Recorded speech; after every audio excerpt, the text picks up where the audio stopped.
¿Me avisan si se puede ver mi pantalla? Sí, también se puede ver. Sí se Ya, puede ver. perfecto. Entonces vamos a comenzar con nuestro cuarto tema, primero con la parte ginecológica. Entonces, para evaluar tanto el útero como los ovarios, en general, nuestro primer examen de elección siempre va a ser la ecografía. Esto lo podemos hacer a través del abdomen para ver lo que es el tamaño y la posición con un transductor convexo o con una ecografía transvaginal para ver la parte interna con un transductor intracavitario que le dicen, ¿ok? Entonces, en términos generales, los ovarios van a ser muy homogéneos y van a tener una parte de la médula que es más ecogénica. Y cuando la ecografía le inyecta una solución salina, se le conoce como histerosonografía, ¿ok? La ecografía también se le puede decir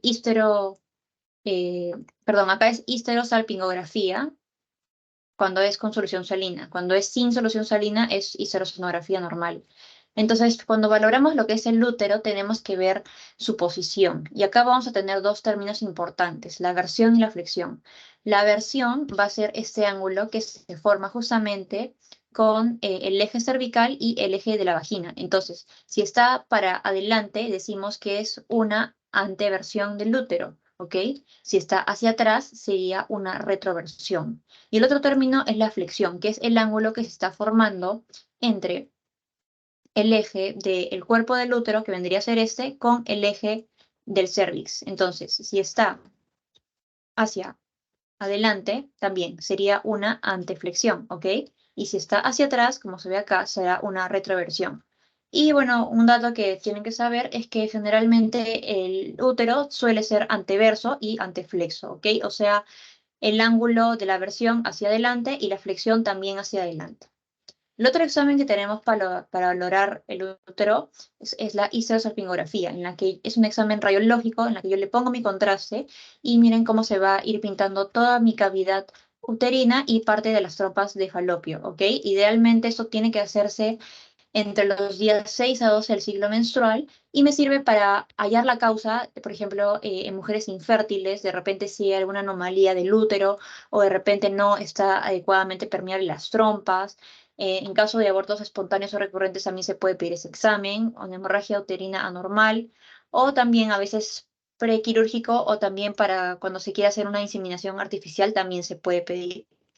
Y las contraindicaciones, como es un estudio radiológico, obviamente embarazo, también infecciones del sitio de la pelvis, porque obviamente puede propagar la infección, o una cirugía reciente, tanto uterina o torácica. Entonces, esa es una histerosalpingografía normal y esta vendría a ser a una anormal, ¿no? Vemos como el contraste del lado derecho ya no está pasando y al otro lado también vemos como hay un hidrosalpinx, ¿ok? Ahorita lo vamos a ir viendo cada una de esas patologías. Otra cosa que también es súper importante que aprendan, porque se los pueden preguntar, son las fases del endometrio. Entonces, normalmente entre la fase menstrual y proliferativa temprana, el endometrio, que es esta línea de acá, se va a ver delgadita e hiperecogénica, ¿no es cierto? No tiene que medir más de 4 milímetros en la fase menstrual y en la proliferativa temprana no más de 7 milímetros. En la fase proliferativa tardía o preovulatoria me va a dar esta imagen de tres capas, ¿ok? Va a tener una capa basal ecogénica externa, una capa funcional hipoecoica y finalmente la parte interna, que es la interfase del centro, ¿ok? Acuérdense de esto, eso puede medir hasta 11 milímetros. Y por último, la fase secretoria ovulatoria, que yo voy a ver cómo mi endometrio está agrandado, obviamente porque está habiendo secreción, es lógico. Y finalmente, en las mujeres posmenopáusicas, el endometrio también tiene que verse aparte de homogéneo y liso, tiene que verse pequeño. Cuando el endometrio está engrosado en una mujer posmenopáusica, hay que pensar en alguna malignidad. Entonces, una de las anomalías más comunes que tenemos es primero el útero unicornio. Como su nombre lo dice, solamente va a haber un solo cuerno en el útero, ¿no es cierto? Es una anomalía tipo 2 de los conductos mullerianos y me va a dar esta imagen como si fuera una forma de banana, porque como les digo, solamente está viendo una trompa. El útero didelfo, que es una anomalía de los conductos mullerianos tipo 3, al contrario, voy a tener que dos cuernos y dos cervix, ¿ok? Y ambos van a estar separados, no van a estar comunicados. Entonces, eso es lo que yo voy a ver, ¿no? Voy a ver dos cuernos y 2 cervix, ¿ok? Luego tengo el útero bicorne. Esa es una anomalía de tipo 4 en la que yo voy a tener 2 cuerpos uterinos y generalmente voy a tener un solo cervix. Y acá, ojo, el ángulo, miren, mayor, este ángulo mayor de 105 grados, ¿ok? Entonces se va a ver así, 2 cuerpos uterinos y el ángulo mayor de 105 grados. El útero septado también es otra anomalía tipo 5 en la que, como su nombre lo dice, ¿no? Va a haber un septo que va a estar dividiendo el cuerpo uterino y acá a diferencia del otro es que si se dan cuenta el ángulo es más pequeño, ¿no es cierto? Es menor de 75 grados. Entonces acá tengo la separación del cuerpo uterino y el ángulo menos de 75 grados. Y tengo también el útero arcuato, que eso me va a decir que el endometrio se está identando hacia esta parte del fondo uterino porque no hay una reabsorción completa del tabique urogenital por embriología, ¿verdad? Entonces me va a dar esta hendidura ancha hacia la parte del fondo uterino que también se le dice como si fuera una silla de montar. Luego tengo los miomas o los fibromas. Estos también son tumores muy frecuentes que podemos hallar y que generalmente suelen ser incidentales. Entonces tenemos 3 tipos. El intramural, porque está contenido dentro del endometrio, este es el tipo más común de miomas que podemos ver. El subseroso, que está yéndose como hacia afuera, hacia la parte del útero, ¿no es cierto? O sea, hacia la cavidad abdominal. Y el submucoso, que está como hacia adentro de la cavidad uterina. Este es el que generalmente suele sangrar. Y como ven, en todas generalmente van a ser estructuras que pueden ser de ecogenicidad variable dependiendo qué contenido tengan. Incluso pueden a veces estar calcificados o pueden tener necrosis o pueden estar degenerados. Luego tengo el ovario poliquístico. Aquí sí mi examen de elección va a ser la ecografía, en la que yo voy a ver, como su nombre lo dice, un montón de quistes, que ustedes ya saben cómo se ven los quistes que generalmente tienden a estar hacia la periferia y que me va a dar este aspecto, como le conocen, en collar de perlas, ¿ok? Y como hay muchos quistes, justamente el ovario, si se dan cuenta, va a estar aumentado de volumen y hacia la parte del centro va a tener como un brillo, ¿ok? Y obviamente todos los quistes en general deben ser de tamaño similar. No tiene que haber un folículo dominante o folículo de Graf, ni tampoco un cuerpo lúteo, porque en ese caso ya no vendría a estar considerado dentro de los criterios, ¿ok? Y en la resonancia también puedo pedir para, sobre todo, si es que quiero ver ya prequirúrgicamente, donde los folículos en T1 los voy a ver hipointensos y el estroma igual isointenso y en T2, ¿no es cierto?, los voy a ver hiperintensos porque ya saben que todo lo que es líquido en T2 se ve brillante. Luego tengo la adenomiosis, es cuando el tejido del endometrio está dentro del miometrio, ¿ok? Entonces voy a ver como estas estrías o nódulos dentro del miometrio y también generalmente, como si se pueden dar cuenta, con el Doppler color voy a ver que hay un aumento de la vascularización, ¿no es cierto?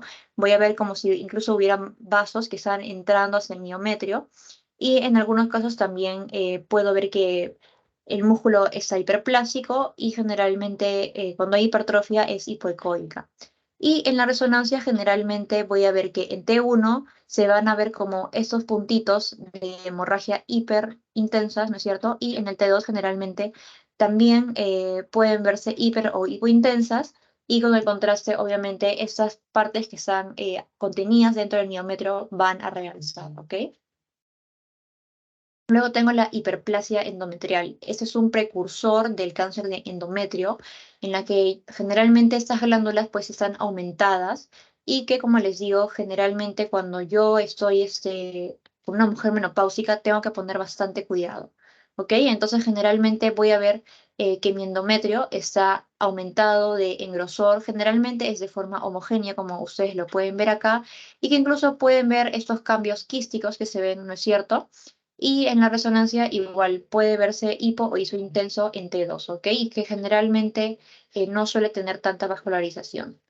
Y luego tengo ya lo que es el cáncer, ¿no? Que es la neoplasia ginecológica más frecuente, entonces es importante conocerla.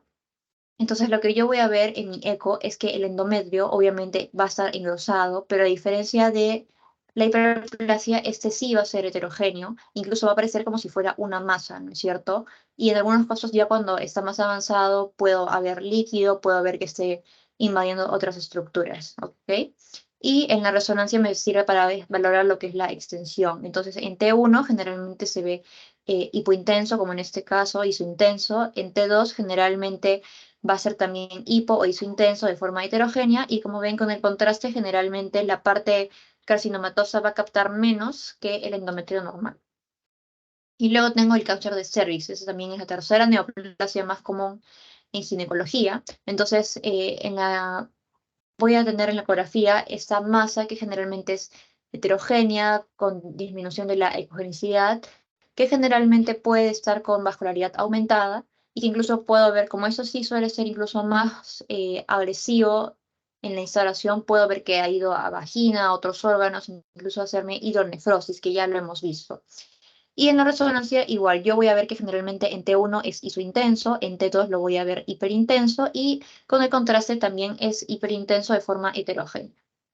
Ahora vamos a entrar a lo que es mama. Entonces, en mama tenemos en primera instancia la mamografía, que es el método de screening y diagnóstico, y acá yo voy a tener dos proyecciones: la craneocaudal, que vendría a ser esta, y la oblicuo medio lateral, que vendría a ser esta de acá. Se toman dos proyecciones por cada mama, entonces 2 por 2, 4, ¿no es cierto?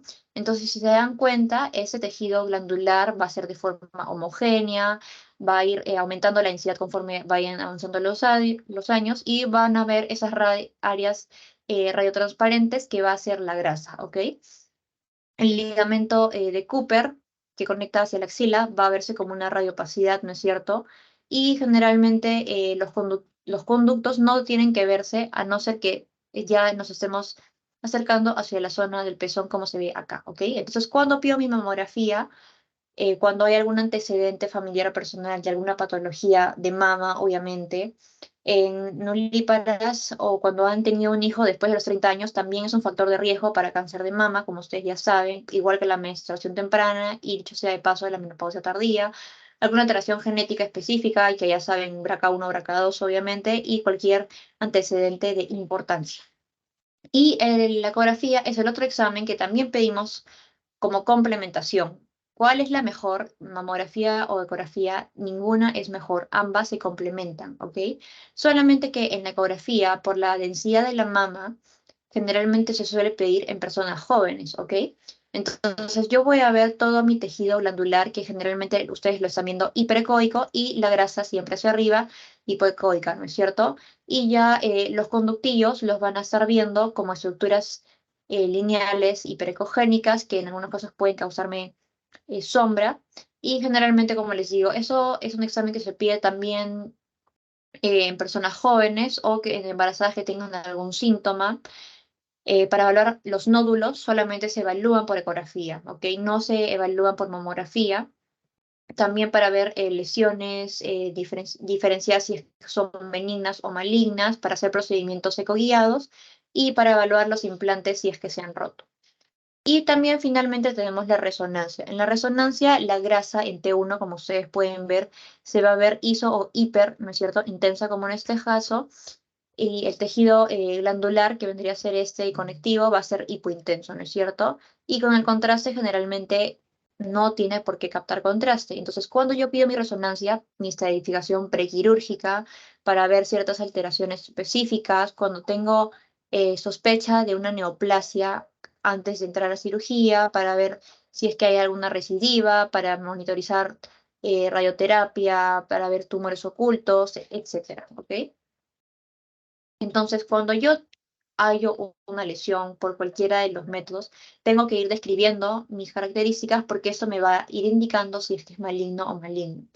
Entonces, primero tengo la distorsión de la arquitectura. Generalmente voy a ver que se van a ver como líneas o como especulaciones, como si fueran estrellitas que van a estar irradiándose, ¿no es cierto?, desde un punto, y que pueden retraer el parénquima adyacente. A veces incluso puedo encontrar un nódulo o puedo encontrar calcificaciones, que ahorita lo vamos a ver.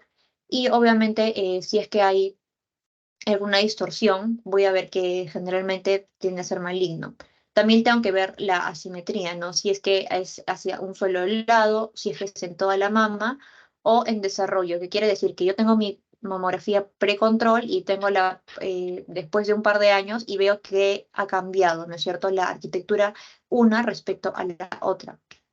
Luego tengo los nódulos. Los nódulos también siempre valorarlo en dos proyecciones en la ecografía, o sea, en eje largo y en el eje corto, y valorar sus características. Ahorita los vamos a ver. Los ganglios también es importante ver si es que están aumentados, si es que están egogénicos, hiperecogénicos, si tienen vasculatura. Los ganglios intramamarios, que generalmente se ven más en el cuadrante superexterno, igual que el cáncer, siempre tienden a irse hacia ese cuadrante, porque es el cuadrante que tiene más tejido, ¿ok? Y el ducto solitario también, si es que de repente la paciente viene con algún tipo de secreción. Y finalmente todas las lesiones en la piel que ya conocemos, como la piel de naranja, las retracciones, etcétera. Entonces, cuando yo tengo una masa, tengo que empezar a valorarla. Primero en la forma, ¿no? Si es que es redonda, ovalada, generalmente suelen ser más benignas, o si son lobuladas, irregulares, tienden a ser más malignas. La localización también es importante describir, ¿no? En qué cuadrante está, en el radio de la una, de las dos, de las tres, a cuántos centímetros del pezón, qué tan profunda es, ¿ok? Y si es que es paralela o no. Y luego también los márgenes son importantes. Si son circunscritos o hasta microlobulados, yo podría decir que generalmente son lesiones benignas. Si están como oscuros o ocultos, generalmente es ya intermedio, sospechoso. Y si son mal definidos o espiculados, esto sí siempre me está diciendo que generalmente las lesiones son malignas. Igual la densidad, ¿no? Si es anecoico, todo negro, generalmente es benigno. Si es hiperecoico, hipoecoico, isecoico, o si es que es heterogéneo o contiene tanto contenido quístico como sólido. Y también ver si es que tiene vascularización, sombra acústica en las calcificaciones. Y en las calcificaciones también voy a tener características que me van a decir si son malignas o benignas. Entonces, las calcificaciones generalmente benignas son como las que vemos acá, que se van a ver en la piel, o también las calcificaciones que son vasculares, como en esa, o la de popcorn típico del fibroadenoma. Las redondas dispersas, las que son en anillo, ¿no es cierto?, o sea, en la parte periférica. Y también las que son en leche de cal, que es esto, como si le estuvieran tirando un montón de puntitos, ¿ok? Las que son probablemente benignas también son las redondas agrupadas, o también ya entrando a la malignidad, cuando son amorfas, como en este caso, ¿ok? O también cuando son finas pleomórficas, también como leche de cal, pero un poquito más como si fuera una piedra que le estuvieran chancando, ¿ok? Y ya las malignas, obviamente, siempre van a ser las ramificaciones lineales y las lineales finas, ¿ok? Y también ver si es que están agrupadas, si es que están difusas, o regionales, cementarias o lineales, como acá está mejor. Si es que son de forma difusa en toda la mama, en una sola área. Grupales lineales, que las lineales siempre, siempre me van a indicar malignidad, y las segmentarias también me suelen indicar malignidad, ¿ok? Ya en mama tenemos lo que es la escala del Colegio Americano de Radiología para ver lo que es la densidad de la mama. Entonces, el tipo 1 es cuando toda la mama es prácticamente pura grasa, ¿ok? El tipo 2 es cuando ya empiezo a ver ciertas áreas de tejido fibroglandular, ¿ok? El tipo 3 es que es una mama ya heterogéneamente densa, y el tipo 4 es que es una mama completamente densa. Entonces, en ese tipo 4 yo no puedo valorar las lesiones por mamografía, porque me pueden llevar a un error justamente por la densidad. Entonces, en ese caso siempre tengo que pedir mi eco o mi resonancia. Entonces, ¿qué aumenta la densidad de la mama? La terapia de reemplazo hormonal, el embarazo, la lactancia, la pérdida del peso, cáncer e inflamación. Y al contrario, los que la reducen, a edad más jóvenes, obviamente son mamas menos densas, la menopausia, los medicamentos, el aumento de peso, la ingesta de vitamina D y calcio en premenopáusicas. Otra cosa que sí o sí tienen que aprenderse, porque siempre es pregunta de examen, es la clasificación del BIRATS, ¿ok? Acá tenemos 6 tipos. El tipo 0 es que no he podido hacer un buen examen, entonces necesito volver a tomarlo, ¿ok? El tipo 1 son las lesiones que son benignas, prácticamente, o sea, son lesiones quísticas, no malignas para nada, ¿ok? El tipo 2 es que son lesiones probablemente benignas, ¿ok? Entonces, igual, tanto el tipo 1 como el tipo 2, tengo que hacer mi control anual o cada 2 a 5 años, ¿ok? El tipo 3 son, perdón, el tipo 4 ya son lesiones que me están indicando cierta sospecha. Tengo que tener cuidado, entonces probablemente estas lesiones sí requieran biopsia. Incluso hay tres categorías. El 4A es una sospecha baja, el B es intermedia y el C alta. Y el tipo 5 son lesiones prácticamente malignas, es decir, lesiones espiculadas, heterogéneas, con calcificaciones lineales o segmentarias, que tengan lesiones más altas que anchas, también me indica malignidad, ¿ok? Y el tipo 6 no es por imágenes, es una lesión que ha sido ya confirmada por diagnóstico, por biopsia, perdón. Y luego también tengo los nódulos. Entonces, en los nódulos es muy parecido, ¿no? Cuando tengo márgenes que son bien delimitados o que me dan refuerzo, que son más anchas que altas, que el contenido es anecoico y que generalmente cuando yo comprimo cambian de tamaño, como por ejemplo los quistes o los fibroadenomas calcificados, es un virus de tipo 2. El tipo 3 es que también los márgenes son definidos, el refuerzo es menos, siguen siendo también más anchas que altas, y ya acá en este caso sí son más hipoecoicos, y también son compresibles cuando yo le pongo el transductor. Entonces, la masa típica que tengo, por ejemplo, es el fibroadenoma complejo o las masas sólidas, como por ejemplo los seromas después de una biopsia. El tipo 4 es que ya se pierde una parte del borde y que generalmente me puede o no me puede dar sombra, ¿ok? En este caso la lesión sigue siendo más ancha que alta y en este caso puede tener contenido heterogéneo o mixto, ¿ok? Y todavía la compresión sigue siendo modificable. Entonces, en este caso, las lesiones que tengo son las quistes complejos o el carcinoma, el tumor papilar intraquístico o también los quistes complejos, ¿ok?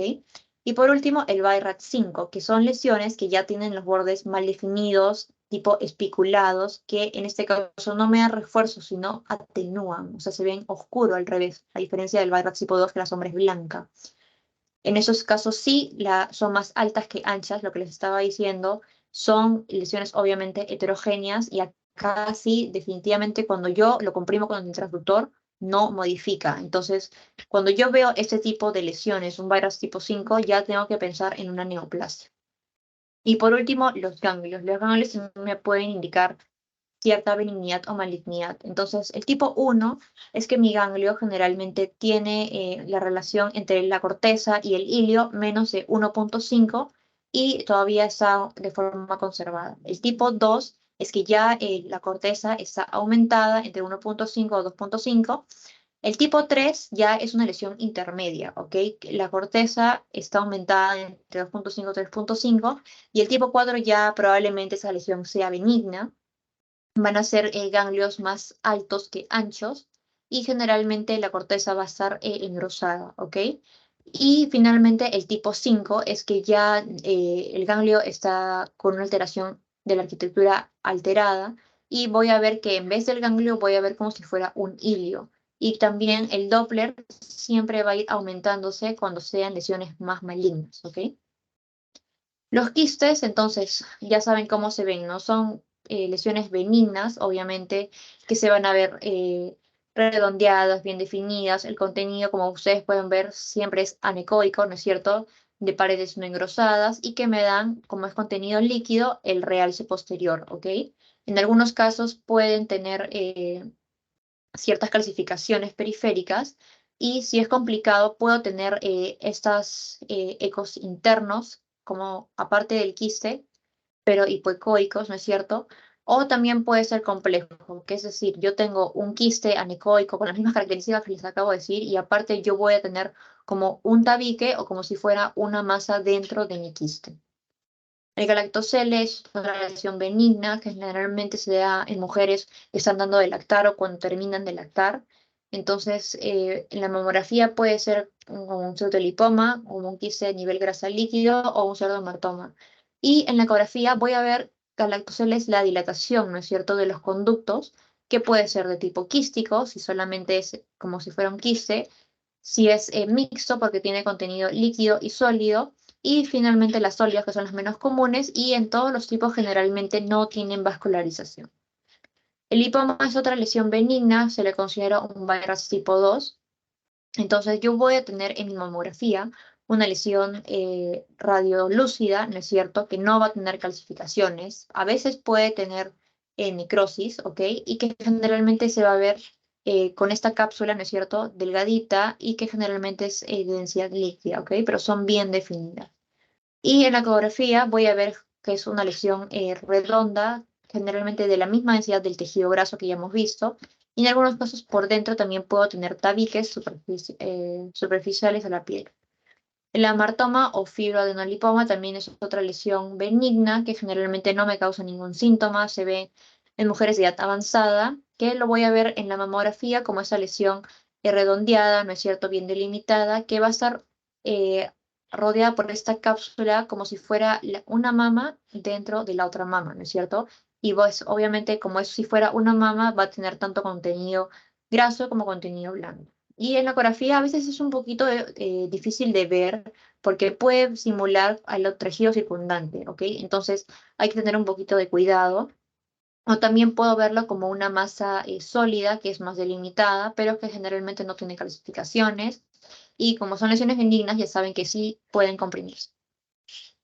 El fibroadenoma es probablemente la lesión más común que van a poder ver en su práctica clínica. También es una lesión benigna por la proliferación del tejido conectivo. Entonces, en la mamografía yo lo voy a ver como una masa ovalada, ¿no es cierto?, bien delimitada, generalmente hipo o isodensa, que pueden tener a veces lobulaciones o puede ser como si fuera oscurecida. Y en las menopáusicas yo voy a ver las clásicas calcificaciones, ¿no es cierto?, en popcorn, ¿no es cierto? O también en anillo, como se ve acaso, o de tipo pleomórfico, ¿verdad? Acá se ve bien clarito. Y en la ecografía yo lo voy a ver como una masa redonda, generalmente bien delimitada, que va a ser hipo, ¿no es cierto? Hipoecogénica, y que en algunos casos puede tener también calcificaciones por dentro o va a verse ese tabique ecogénico delgado, ¿no? Que es la pseudocápsula.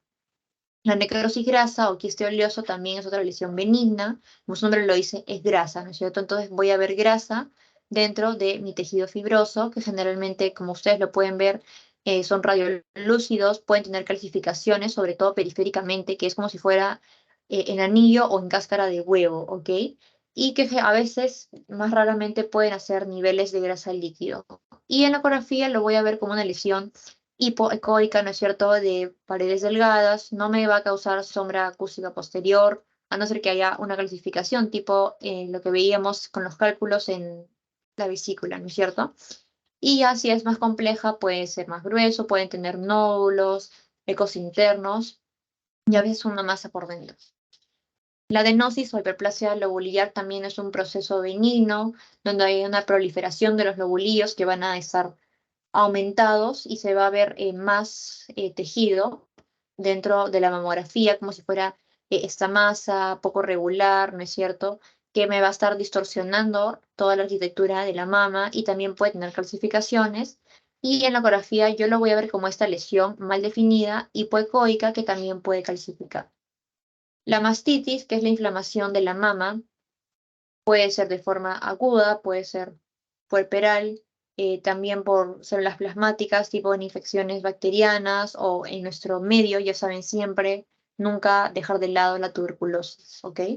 Entonces, en la mamografía voy a ver como lesiones que son mal delimitadas, como con densidad mayor de la mama normal, ¿ok? Incluso la piel puede estar engrosada y puedo ver las calcificaciones, ¿ok? Cuando es crónico. Y en la ecografía voy a verlo como una lesión mal definida que puede ser de ecogenicidad variable, generalmente es hipo, ¿no es cierto?, ecoico respecto al parénquima, o si hay lóbulos grasos inflamados se va a ver hiperecogénico, ¿ok? Y obviamente por la inflamación voy a ver que la vascularización va a estar aumentada, incluso pueden haber ganglios que reaccionen por esa inflamación, o ya si se llenan de infección puede ser un absceso. La ginecomastia, que es la proliferación mayor de lo normal del tejido mamario en los hombres, generalmente se va a ver en la mamografía como una zona que tiene más densidad a veces como si fuera, ¿no es cierto?, de esta forma como si fuera en llama. Entonces acá tengo tres patrones. El de tipo nodular, que generalmente son en fases tempranas, en menos de un año. Las que son de tipo dendríticas, como se ve acá, ¿no es cierto? Que lo voy a ver como si fueran varias líneas hacia el tejido circundante, sobre todo, como les digo, siempre la mayoría de patologías en el cuadrante súper externo, ¿ok? Y finalmente el glandular difuso por el consumo generalmente de estrógenos, que yo voy a ver una mama incrementada de tamaño con una densidad más difusa, incluso puedo tener a veces como partes nodulares o medias dendríticas también. En la ecografía igual también puedo tener ciertos patrones, ¿no? Puede ser una masa focal detrás de la areola, que vendría a ser esta, triangular, hipo, ¿no es cierto? Hipoecoica. Puede ser tipo un nódulo, que también es hipoecoico, generalmente con tejidos grasos circunscritos alrededor normalmente. El dendrítico, que también se van a ver como si fueran unas estrellitas, y el tejido glandular difuso, que yo voy a ver tanto nódulos como dendritas en todo mi tejido mamario, que generalmente es hiperecoico, de forma difusa, como su nombre lo dice, ¿no? La ectasia ductal también es cuando los conductos están engrosados normalmente, y esto puede ser tanto benigno como maligno. Entonces, en la mamografía yo voy a ver mis calcificaciones, ¿no es cierto?, de los conductos que van a estar dilatados y que generalmente voy a ver cómo están apuntando hacia mi pezón, ¿no es cierto? Y en la ecografía voy a ver cómo es ducto y obviamente tiene contenido lechoso, entonces lo voy a ver como una imagen anecoica, porque tiene líquido, que va a estar aumentada de tamaño como si fuera un tubito, ¿no es cierto? Porque esos son los conductos, son tubos. La cicatriz radial es otra lesión también esclerosante en la que va a haber proliferación idiopática de las partes ductales, que van a darme una imagen como si fuera una rosa o si fueran de bordes espiculados, ¿ok? Y el centro, ¿no es cierto?, radiolúcido o de menor densidad, pero como si se dan cuenta, el tejido detrás de esta lesión va a ser prácticamente visibles, no suelen calcificar, y cuando hay espículas dentro de estas van a verse como una estrella oscura, ¿ok? Y en la ecografía también voy a ver esa lesión mal definida que va a estar, ¿no es cierto?, distorsionando todo mi parénquima alrededor, y a veces pueden tener ecos internos o tener atenuación posterior. El tumor filoide, esto es un tumor raro que suele crecer rápido, entonces es un tumor borderline, como le dicen. Entonces yo voy a tener una lesión grande, generalmente redonda, ¿no es cierto?, que tienen todo este halo radiolúcido y a veces también pueden calcificar, ¿ok? Y en la ecografía generalmente los voy a ver como ese tipo de lesiones, ¿no es cierto?, que son heterogéneas, sólidas, a veces pueden tener este componente quístico o también pueden tener el realce posterior, y que generalmente, como ven, la vascularización va a ser aumentada, sobre todo en la parte sólida. El papiloma intraductal también es una lesión común, que también pueden ser benignos, pero también pueden llevar a la malignidad. Y esto generalmente se presenta con clínica de secreción, ¿ok? Entonces, en la mamografía yo voy a ver a mi conducto que está dilatado y voy a ver que hay una masa que está dentro de mi conducto, por eso se llama intraductal, ¿no es cierto? Y también en la ecografía yo voy a ver mi lesión nodular dentro de mi conducto, que lo puede estar obstruyendo parcial, como en este caso, o puede estar totalmente ocupándolo, y que generalmente voy a ver que hay vascularización, ¿no es cierto?, dentro de mis lesiones. Y por último, el cáncer, ¿no? El cáncer ya es la neoplasia más común de todas las mujeres, ya saben la clínica, saben los antecedentes, generalmente, como ya les he dicho, lesiones mal definidas, mal delimitadas, heterogéneas, que tienen calcificaciones, las lineares o las segmentarias, que me van a estar distorsionando la arquitectura de la mama, ¿no es cierto?, que tienen ganglios, que es asimétrico, tengo que siempre pensar en una malignidad. Esto es un BRAF 5 y siempre, siempre tiene que ir a biopsia. En la parte obstétrica vamos a ver que va a ser por trimestres, ¿ok? Generalmente el primer trimestre es preferible tomarla entre las 10 a las 14 semanas con transductor intracavitario, y esta la considera la más importante. ¿Por qué? Porque yo tengo que ver efectivamente que la paciente está embarazada. Entonces tengo que ver, está embarazada, cuántos fetos tiene y calcular la edad gestacional.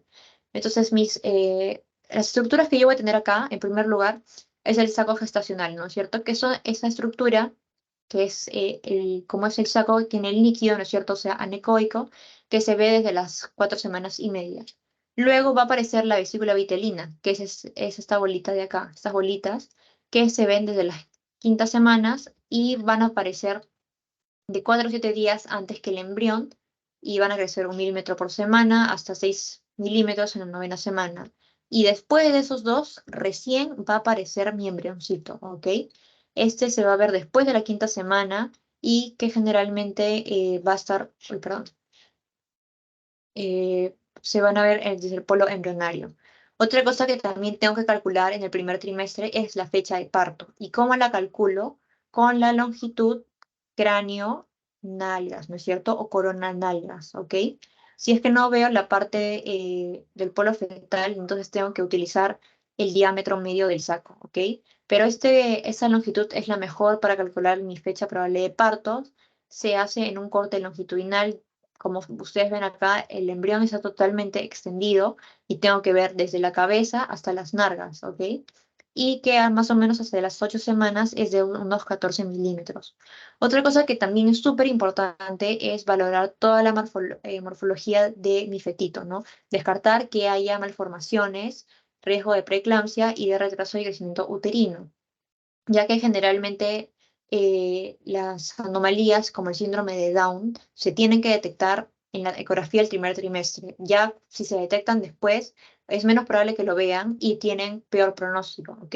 Entonces, para yo valorar esto, tengo que valorar lo que es la translucencia nucal, que es esta medida de acá que se suele pedir para descartar todo lo que son aneuploidías o cromosopatías, como les estaba diciendo, y el embrión también tiene que estar en corte medio sagital, en posición neutra.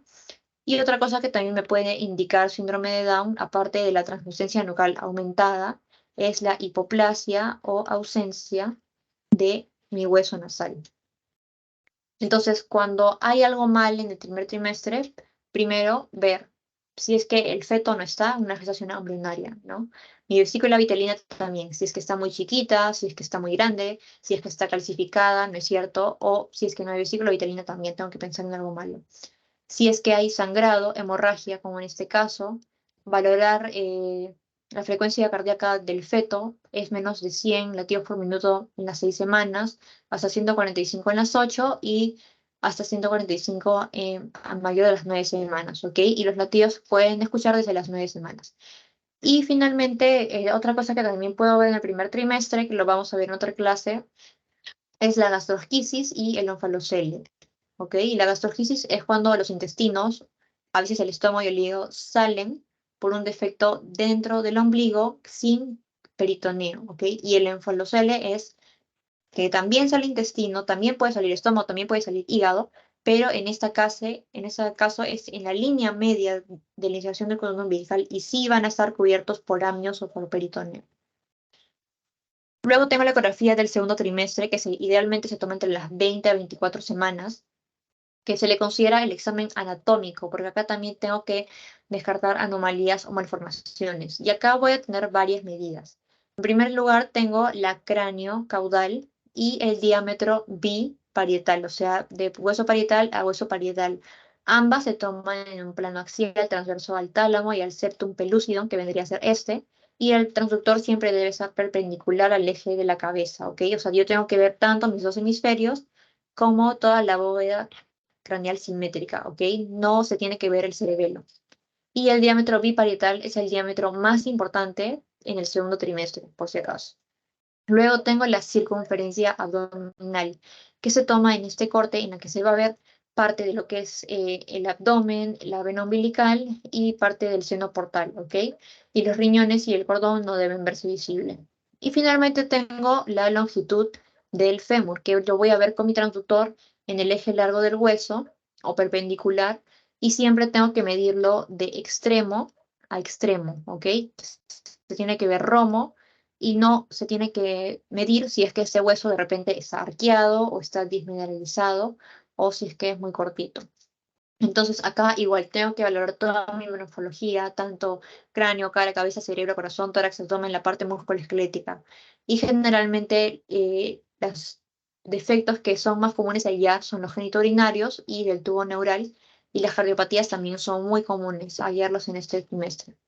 Entonces acá también puedo medir la longitud del cérvix, tengo que ver la placenta, que es este colchón de acá, si es anterior, posterior, fúndica, central, hacia cuántos centímetros está el cérvix. Obviamente valorar mi cordón, ya saben que el cordón siempre tiene al revés, ¿no es cierto? Una arteria y dos venas, ver que no esté haciendo circular y que no haya nudos. Y también lo que tengo que hacer es cuantificar mi líquido amniótico. ¿Ok? Entonces, eso lo voy a hacer con el índice de líquido amniótico, en la que yo voy a tomar el útero en 4 cuadrantes, como lo ven acá, de respecto a la línea negra y la línea medio lateral atravesando el ombligo, y voy a medir cuánto mide esto. Entonces, en este caso, la bolsa más profunda, que vendría a ser esta de acá, con la parte fetal, se va a medir en vertical, y los otros 4 pozos o bolsillos se van a sumar, y esto me va a dar todo el índice. En el tercer trimestre, que no está considerado en nuestra norma técnica, pero sí es importante hacerlo cuando tengamos la posibilidad, se toma entre las 30 y 34 semanas, y también tengo que ver cómo está creciendo el bebé, cómo está moviéndose. También es mejor cuantificar acá el líquido amniótico, ya que estamos más cerca al parto, ¿no es cierto? Y también localizar la placenta, ¿no? Entonces, la placenta, como les digo, está anterior o está posterior, ver todo el defecto, toda la morfología, ¿no? Que la columna esté completa, ver que todos los órganos estén donde tengan que estar, mis riñones, mi hígado, etcétera. Ver el cordón, como les digo, que hayan las dos venas, las dos arterias.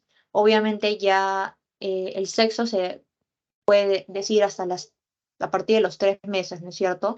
Si yo veo una prominencia saliendo, obviamente va a ser un hombre, y si yo veo como si fuera un sándwich, probablemente sea una mujer. Ver mis cámaras cardíacas, los dos ventrículos siempre apuntando hacia el abdomen, ¿no es cierto? Y las aurículas siempre hacia la parte superior del tórax. Y como les digo, cordón umbilical tiene dos arterias y una vena. Si yo encuentro una sola arteria o solo una vena, tengo que estar pensando en otras malformaciones.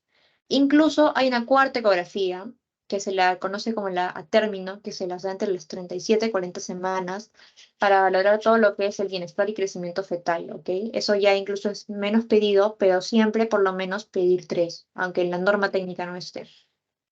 Entonces, cuando yo tengo patologías con el líquido amniótico, cuando tengo mucho líquido, más de 25 centímetros por mi índice que les mostré, o más de 200 mililitros cuantificados, o que mi bolsa o mi estuche sea más de 8 centímetros, a eso se le conoce como un polihidramnios. Entonces, incluso a veces ni siquiera lo tienen que medir, porque ustedes van a ver que hay un aumento de líquido mayor de lo normal, ¿no es cierto? Y esto puede deberse a etiología, generalmente es idiopático, que es lo más común, puede ser causa materna por la diabetes, insuficiencia cardíaca congestiva, o problemas del bebé por problemas neurológicos, gastrointestinales, cervicotorácicos, cardiovasculares, hidrosis fetal, etc. Entonces, este polidramnio generalmente se acompaña de disnea materna, ruptura prematura de membranas, trabajo prematuro, presentación fetal anormal, prolapso del cordón umbilical y hemorragia postparto. El oligohidramnios es al revés, es un líquido menor de 500 milímetros o un índice menor de 5 centímetros, o que el pozo mayor, ¿no es cierto? Como en este caso, se ve menor de 2 centímetros. Entonces, básicamente voy a ver que al bebé le va a faltar espacio del líquido en el que está contenido, ¿ok? Entonces, esto puede deberse por drogas, por muerte, anormalidades renales, retraso de crecimiento intrauterino, ruptura prematura de membranas. En los bebés postérminos también se puede ver, y anormalidades como síndrome de Edwards y de Patot. Entonces, eso generalmente en el primer trimestre termina en un aborto muchas veces, o si logra pasar más allá, terminan con hipoplasia pulmonar o contractura de miembros fetales, porque justamente no tienen cómo moverse. Y ya para terminar vamos a hablar de los testículos. Entonces, los testículos también generalmente, mi primer examen inicial que yo voy a pedir es mi ecografía, lo voy a hacer con un transductor lineal de alta frecuencia, y que generalmente los voy a ver como estructuras, ¿no es cierto?, homogéneas, ecogénicas. Generalmente, cuando son más jóvenes, la ecogenicidad tiende a ser menor y puedo ver incluso diferentes estructuras, no tanto la parte de la túnica visceral y el bujinia, como estas capas ecogénicas que van a estar rodeando a mi testículo y que hacia la parte del mediastino, que vendría a ser acá, se va a invaginar, ¿ok? La red testis, que también generalmente si se va a ver hipoecoico, cerca del mediastino, que más o menos vendría a ser este. La cabeza del epidídimo, ¿no es cierto?, que vendría a ser esa estructura de acá, cerca del polo superior, que generalmente es isoecoico, ¿ok? Respecto al testículo. El apéndice testicular o el epidídimo también va a estar hacia la parte del polo superior y también generalmente no suele verse a no ser que haya patología. Y las arterias siempre van a tener una resistencia baja. La resonancia ya se pide si quiero complementar mi estudio, si quiero ampliarlo.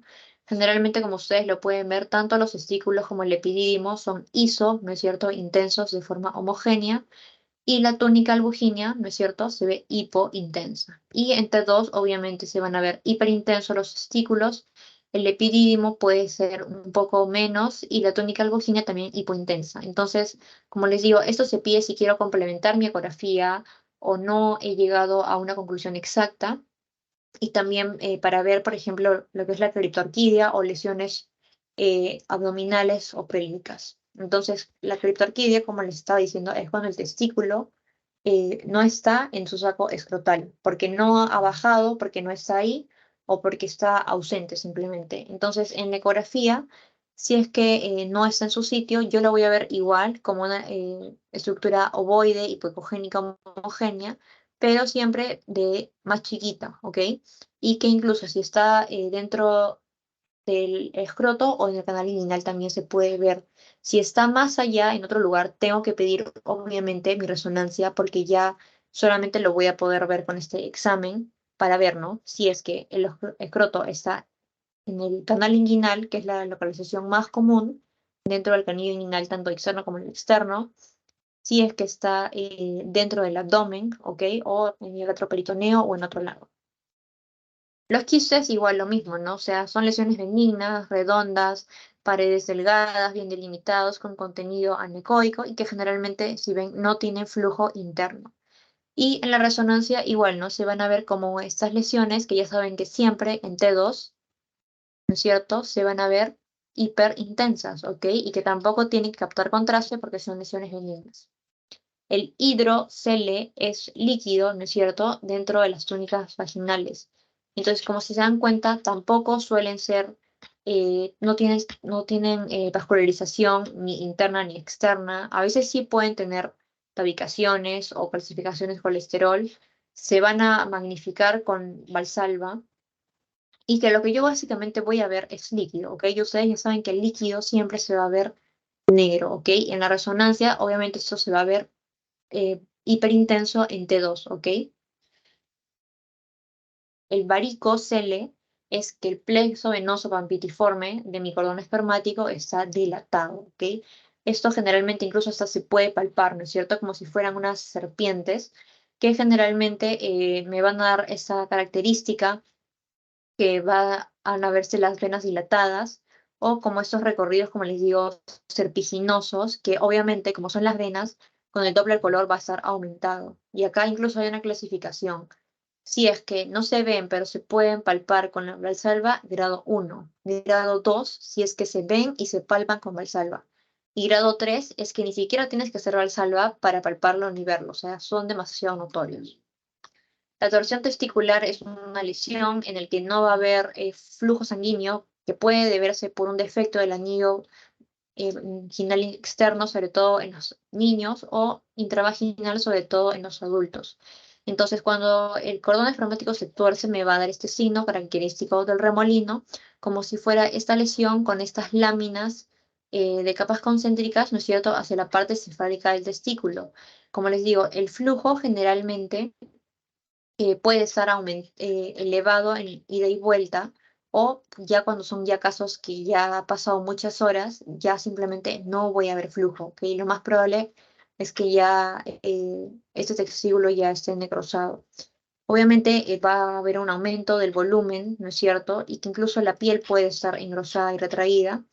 Y hasta las 24 horas mi testículo todavía puede ser homogéneo, pero pasado esto, como ustedes lo pueden ver, va a tener un aspecto heterogéneo, si es hipoecoico por la necrosis o hiper por la hemorragia, y también puede tener hidrocele reactivo.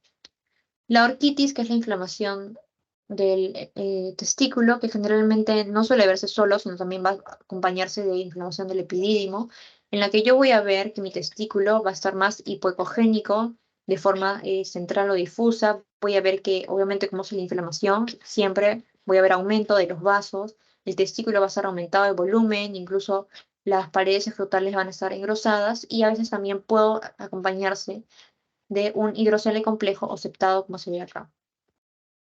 La orquiepidemitis, que generalmente se suele ver en niños, como les digo, generalmente estas inflamaciones suelen estar aumentadas del volumen del testículo, generalmente hacia la parte de la cola, y en algunos casos incluso puedo ver, ¿no es cierto?, hidrocele o engrosamiento de mi pared escrotal, y que generalmente voy a ver cómo hay aumento, ¿no es cierto?, de la vascularización interna o periférica, y que generalmente ese testículo también se va a ver heterogéneo o hipoecogénico según las horas que hayan pasado.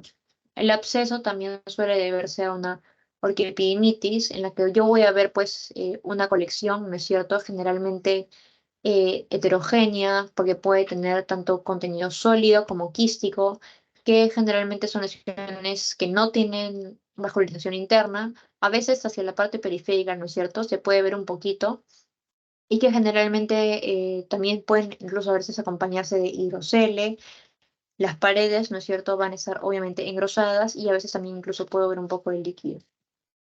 El piocele es pus, ¿no?, dentro del escroto. También suele deberse a la orquiepidemitis, entonces yo lo voy a ver como estas lesiones que pueden tener, ¿no es cierto?, miden todos esos tabiques, no solamente líquidos, sino ya es pus y que a veces incluso pueden generarme como estas sombras que estoy viendo y ya finalmente si se coleccionan puede acompañarse del hidrocele que les acabo de mostrar. Los traumatismos también, si es que hay sangre, generalmente se va a ver como lesiones hiper, ¿no es cierto?, ecogénicas, a veces pueden tener un poquito, se mejora acá los tabiques internos, también puede ser anecoico si es que es inmediato, pero es menos frecuente de ver, y ya pues cuando se rompe, voy a ver, ¿no es cierto?, que hay una pérdida, una solución de continuidad, incluso se van a ver como estas arrugas o retracciones de la lujinia, y también ya finalmente cuando es el infarto, como se ve prácticamente en la torsión. La microlitiasis es poco común, generalmente se ve en los dos lados y también es incidental, pero en algunos casos puede relacionarse con tumores de células germinales, tipo seminomas. Entonces, como son calcificaciones, se van a ver como este patrón que se le dice en cielo estrellado, ¿no es cierto? Generalmente son pequeñitas y de forma uniforme y, como les digo, dependiendo de los antecedentes hay que pensar si es benigno o maligno.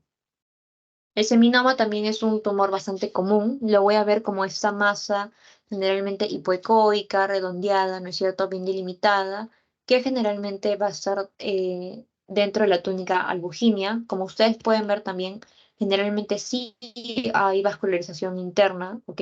Y ya obviamente conforme vaya creciendo más, va a ser más heterogénea porque tiene que tener calcificaciones o quistes. Y en la resonancia generalmente se va a ver hipo intenso en T2 con contrastes va a verse de forma heterogénea y tiene una disfunción restringida. El teratoma es un tumor mixto de las células germinales, generalmente son agresivos. Si son maduros, se van a ver como esas lesiones quísticas que tienen estos ecos por dentro, ¿no es cierto?, por la mucina, contenido sebáceo, incluso a veces tienen pelitos por dentro, y que generalmente son de consistencia variable en la parte sólida. Y los inmaduros, como los que vemos acá, ya son más heterogéneos, ¿no es cierto?, son más sólidos y pueden tener estas áreas de necrosis o de hemorragia.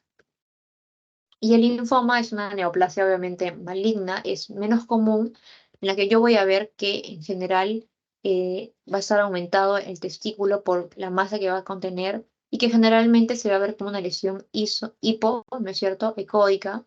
Puede tener cierta vascularización en todo el testículo, no solamente en la masa, También puede, como ustedes pueden ver, acompañarse de hidrocele y el testículo también puede estar aumentado e hipoecóico. Entonces, esa sería toda nuestra clase de hoy. No sé si tienen alguna pregunta.